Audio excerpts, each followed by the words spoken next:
Hello everyone at St. Joseph Parish, all the kids over at the school, all of our faithful parishioners.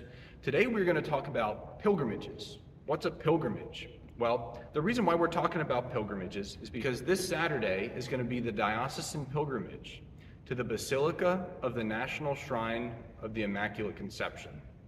So, what is that? What's a basilica? And why do we do pilgrimages? Well, let's start with the pilgrimage. A pilgrimage is an ancient Christian practice, and it started with going to the holy sites where Christ walked himself. So, for example, Jerusalem, the Holy Land, was a major pilgrimage site for people all over Europe and all over the Christian world around the Mediterranean. People would walk for hundreds of miles to show their devotion and their faith to our Lord through the sacrifice of their time, the wages that they would be earning otherwise, and the rigorous journey. Oftentimes it was done for penance, for sins. If they've committed a large sin, they were either encouraged by a priest to do a pilgrimage or they did it voluntarily. They offered up that sacrifice for our Lord, who walked so far on the road to Calvary. So, we see that in a more micro format whenever we do other pilgrimages, such as to Rome. People do pilgrimages to Rome to see where St. Peter was martyred, and the Vatican, St. Peter's Basilica. We see pilgrimages to other parts of saint shrines. So, for example, St. James in Spain, there's a major pilgrimage route where people walk all the way across Spain to visit his burial site and to see his relics.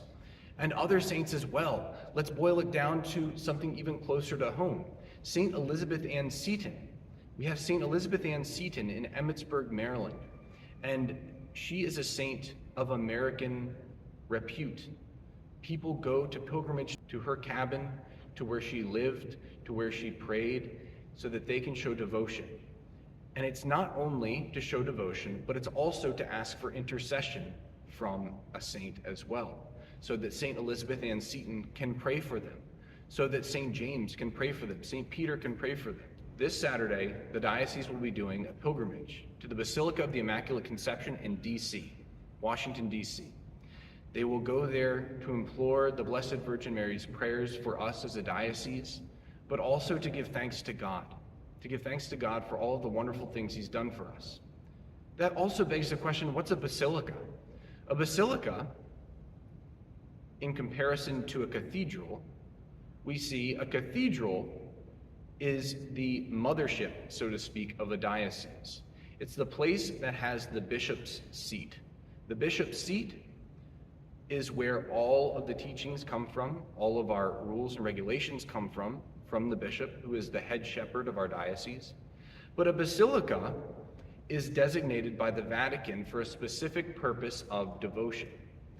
For example, St. Elizabeth Ann Seton, that is a basilica. That is a specific area of devotion for the saint. We also see some cathedrals that are also basilicas. The Basilica/Cathedral of Saints Peter and Paul in Philadelphia. So, again, a cathedral is the main church of a diocese where the bishop's seat is held. A basilica is a building that might look like a cathedral, but its designation is for a specific saint or a devotion designated by the Vatican itself.